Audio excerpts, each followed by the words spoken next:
안녕하세요. 9월 2주 선지학교 말씀을 가르쳐 주세요 라는 제목으로 사도행전 5장 17절에서 42절, 베드로후서 1장 20절에서 21절 말씀 함께 살펴보겠습니다. 선생님들 혹시 9월 주제가 뭔지 기억나세요? 교회는 하나님을 예배해요 입니다. 성령이 거하시는 하나님의 성전으로서 하나님을 예배하는 교회를 우리가 살펴보고 있는데요. 이번 주에는 교회 안에서 말씀과 성령의 관계에 포커스를 맞춰 보려고 해요. 아시는 것처럼 교회는 말씀과 떨어져서 생각할 수 없지요. 말씀이 없는 교회? 상상할 수 없습니다. 칼빈은 참된 교회의 지표를 3가지로 요약했는데, 첫째, 말씀의 올바른 선포, 둘째, 올바른 성례의 집행, 그리고 마지막, 정당한 권징의 실행이라고 했습니다. 그런데 이 중에 말씀은 그 자체로 올바로 선포되어야 할 뿐만 아니라 성찬식과 세례라는 성례를 집행할 때나 또 정당한 권징을 실행할 때도 이 말씀은 빠질 수가 없지요. 모든 만물이 하나님이 만드신 작품이기 때문에 그 작품들을 통해서 하나님이 드러나긴 하지만 희미해서 분명하지 않고요. 또 종종 인간의 죄로 얼룩져 있기 때문에 이런 세상 만물을 하나님의 작품을 통해서는 하나님을 제대로 알 수가 없습니다.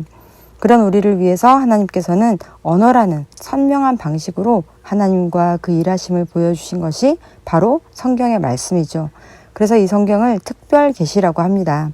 모든 사람에게 주신 것이라기보다는 하나님을 믿는 자들, 즉 교회에 주신 말씀이죠. 하지만 막상 성경을 읽어보면 쉽지 않죠. 저도 결혼하면 이제 믿는 가정을 세워야지 싶어서 첫째를 임신하고는 얼른 성경부터 읽어야겠다라고 생각해서 작게 이렇게 분책된 성경 있죠. 그런 성경을 사서 출퇴근길에 지하철에서 읽었었는데 1999년 12월 31일 첫 애를 출산하고 산부인과에서 요한계시록 마지막 페이지를 읽었던 기억이 나요. 하지만 무슨 이야기인지 하나도 기억이 안 납니다. 그때 읽었던 건요. 그런데 오랫동안 신앙생활 해오면서도 성경 전체를 한 번도 안 읽었다는 분도 많고 성경 일독 자체가 목표가 되어서 숙제처럼 하는 분들도 많더라고요. 성경이 이런 대우를 받는 건 좀 아니지 않나요? 성경 어떻게 읽어야 할까요? 이건 성경이 어떤 책이라고 정의하느냐에 따라서 달라질 것 같아요. 성경이 역사책일까요? 과학책일까요? 혹은 신화일까요? 네, 성경은 하나님의 말씀입니다. 기록된 말씀이죠. 언제 기록되었을까요?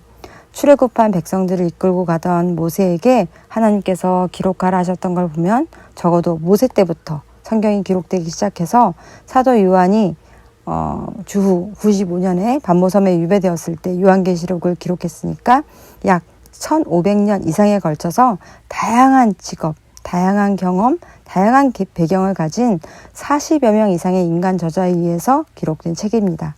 그로부터 2000년이 지난 지금 우리가 이 책을 읽고 있는 거죠. 분명히 우리말로 대한 책이지만 용비어천가 이런 거 따로 우리가 국어 시간을 배우지 않으면 이해하지 못하죠. 그런 것처럼 성경도 옛날 말로 쓰여져 있어요. 히브리어, 아람어, 헬라어. 우리한테는 또 이것이 외국어잖아요. 그러다 보니까 번역한 성경을 읽고 있는데 언어가 다르다 보니 번역되지 않는 의미들이 있어서 어렵기도 하고요. 다만 언어의 차이가 아니라 시간적, 공간적으로 상당한 거리가 있는 근동지역의 어떤 문화와 세계관을 알지 못하는 데서 오는 그런 막막함도 있습니다.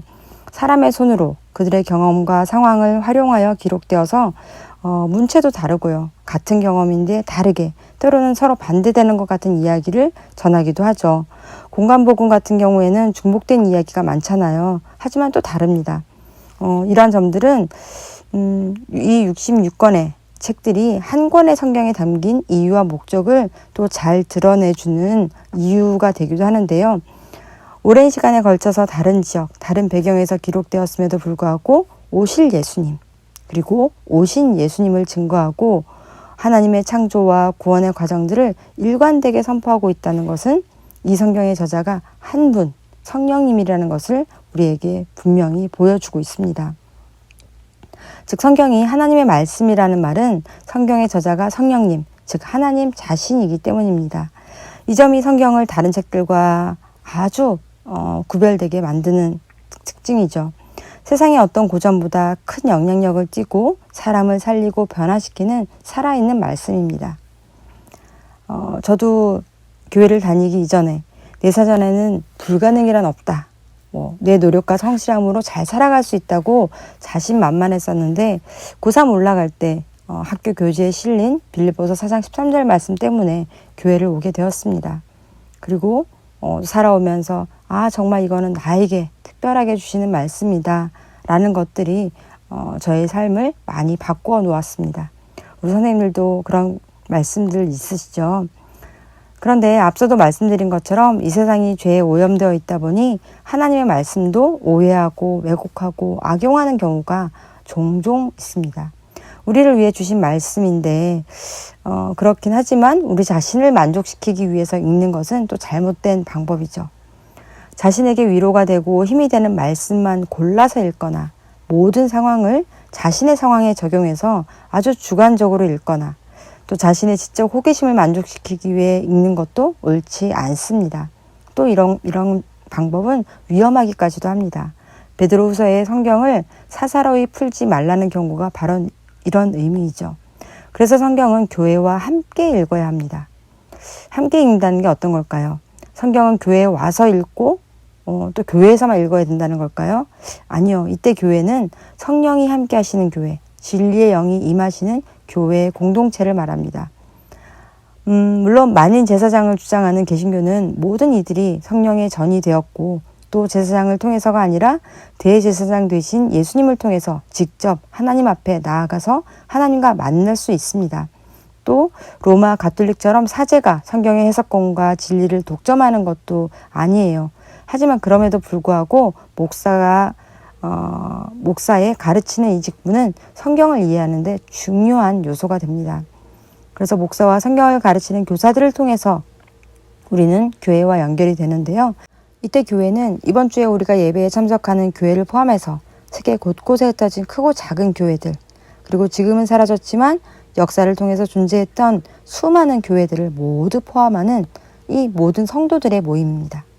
개혁된 교회는 계속 개혁되어야 하지만 과거와의 단절이 아니라 이단들의 공격에 대항하여 성경이 무엇을 말하는지 고민하며 쌓아온 교회의 전통과 해석 위에 또 진리를 향해 한 걸음 한 걸음 더 나아가는 그런 교회인 거죠. 그런데 오늘 사도행전의 이야기는 사도들이 마치 기존의 권위와 전통에 반항하는 것처럼 보여요. 이단처럼 보이는 거죠. 실제로 당시에 예수 그리스도를 따르는 무리들은 유대교로부터 이단으로 취급받아서 출교를 당했었죠. 제자들은 십자가에 죽으신 예수님이 다시 살아나심을 전했는데 대제사장과 부활을 믿지 않는 사두개인들은 마음에 시기가 가득하여 일어나 사도들을 가두었다고 했습니다. 그런데 천사가 사도들을 감옥에서 꺼내어서 그 사도들에게 성전에 가서 이 생명의 말씀을 백성에게 전하라고 다시 당부합니다. 다음 날 이 사도들을 신문하려고 감옥에서 데려오라고 했더니 감옥은 비어있고 성전에서 사도들을 발견한 사람들이 와서 보고를 하죠. 이 사람들이 성전에 있습니다. 그런데 이들은 함부로 제지를 못합니다. 왜냐하면 백성들이 사도들의 말에 귀를 기울였기 때문이에요. 로마의 통치하에 있던 지도자들로서는 뭔가 소동이 일어나면 자신의 능력이 시험대에 오르는 거잖아요. 그래서 소동이 일어나는 걸 겁냈어요. 다시 사도들을 어떻게 데려와서 교회 앞에 세우고 신문하는 내용도 사도들이 가르치는 내용에 대한 것이 아닙니다. 그 사람 이름으로 가르치지 말라고 우리가 말하지 않았느냐. 그런데 너희가 그렇게 가르치면 우리가 잘못하는 게 되잖냐. 자신들에게 잘못이 돌아오는 게 마뜩찮은 거예요. 그러자 베드로의 명언이 나오죠. 사람보다 하나님께 순종하는 것이 마땅하니라. 너희가 나무에 달아 죽인 예수님은 우리의 죄를 사하신 것이고 하나님께서 그를 살리신 것이다. 우리는 본대로 증언하는 것이고 하나님께서 주신 성령도 바로 이것을 증언한다 라고 얘기를 합니다. 대체 누가 이단일까요? 하나님의 말씀에 순종하여 기존의 규범에 반기를 대는 사람이 이단인가요? 아니면 자신의 자리를 지키기 위해 기존의 체제를 유지하는 자가 이단일까요? 이단의 기준은 전통이나 교단의 권위를 준수하느냐 아니냐가 아니죠. 이단을 한자로 풀어보면 달을 이 그리고 끝 단입니다. 처음 시작은 하나님의 말씀으로 시작했는데 그 끝, 궁극적인 목표가 성경과 다른 거예요. 사람들의 인기를 얻고 시대의 기류에 편승하고자 하는 하나님 외에 다른 속셈을 가지고 하나님의 말씀을 이용하는 것이 바로 이단인 거죠. 그래서 대부분의 이단들 돈 되게 많아요. 특별히 이용할 가치가 있지 않으면 경제활동을 하지 않는 사람들, 힘없는 약자들한테 접근하지 않습니다. 성경을 아예 모르는 사람들에게 잘 접근하지 않습니다. 처음부터 가르치려면 힘들거든요. 교회에 다니는 사람들에게 슬슬 접근해서 얘네들이 알고 있는 게 잘못된 거다라고 얘기를 합니다. 그리고 성경 공부하자고 얘기를 하죠. 교회에서 답을 해주지 않고 질문을 허용하지 않는데 이단들은 억지로 끼워 맞춰서 얼핏 보면 교묘하게 말이 되는 듯한 답을 줍니다. 하지만 성경을 제대로 알면 말도 안 되는 이야기들이에요. 또 교회에서 상처받은 사람들 진짜 잘 품어줍니다. 그래서 이단인 줄 알면서도 못 빠져나오는 분들도 있다고 해요. 오늘날 교회가 못하고 있는 두 가지인 것 같습니다.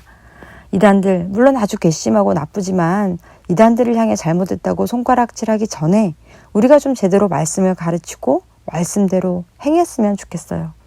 그래서 우리 선생님들 바쁘시고 분주하시겠지만 또 힘드시겠지만 말씀을 가까이 해야겠죠. 말씀 없이 하나님을 제대로 알 수 없고 신앙생활 잘할 수 없으니까요. 그리고 말씀 볼 때 혼자서 큐티하는 시간도 필요하지만 큐티의 완성은 나눔이거든요. 말씀을 가지고 함께 나누시면 좋겠습니다. 너무 주관적으로 적용하지 마시고 다락방도 하시면서 다른 사람들의 이야기도 듣고 함께 읽고 함께 나누시면은 같은 말씀을 나는 이렇게 묵상했는데 저 사람은 저렇게 또 적용할 수 있구나. 말씀은 알면 알수록 재미있고 깊어지고요. 나누면 나눌수록 풍성해지고 조금씩 제 방향, 옳은 방향을 찾아갑니다. 성경에 대한 많은 지식을 쌓고 남에게 자랑하기 위해서가 아니라 하나님께서 우리에게 원하신 바가 무엇인지 그 뜻을 진지하게 묻고 제대로 듣고 그 말씀대로 순종하며 살기 위해서 이 성경이 꼭 필요합니다. 그러기 위해서는 진리의 성령님의 도움이 꼭 필요해요. 말씀 읽거나 듣기 전에 성령님께 말씀을 조명해달라는 기도죠. 우리가 죄로 물든 안경을 쓰고 있는데 말씀이 제대로 보이겠어요? 진리의 성령님이 말씀을 밝게 비춰주시고 깨닫게 해주시고 또 말씀대로 살아갈 힘과 지혜를 달라고 꼭 기도해야 합니다. 그래서 이번 주 공과는 책갈피를 만들어 볼 거예요. 아이들 성경책에도 끼워놓고 성령님께 기도한 후에 또 말씀 보자고 이렇게 말씀해 주시면 좋겠습니다. 우리 선생님들도요. 기도하시겠습니다. 진리와 은혜가 풍성하신 하나님, 우리에게 진리의 영, 보혜사 성령을 보내주셔서 감사합니다. 교회에서 선포되는 말씀과 교제 가운데 늘 함께 하시고 말씀을 바로 깨달아 알게 하시고 우리 삶을 통해 말씀이 살아있게 하옵소서. 우리를 통해 생명의 말씀이 계속 전파되도록 하시고 특별히 우리 다음 세대를 긍휼히 여기시고 말씀을 공격하고 위협하는 이단과 이단적인 세력으로부터 우리 다음 세대를 보호하여 주옵시고 진리의 말씀으로 다시 살아나게 하옵소서. 우리를 자유케 하신 우리 구주 예수님의 이름으로 기도드립니다. 아멘.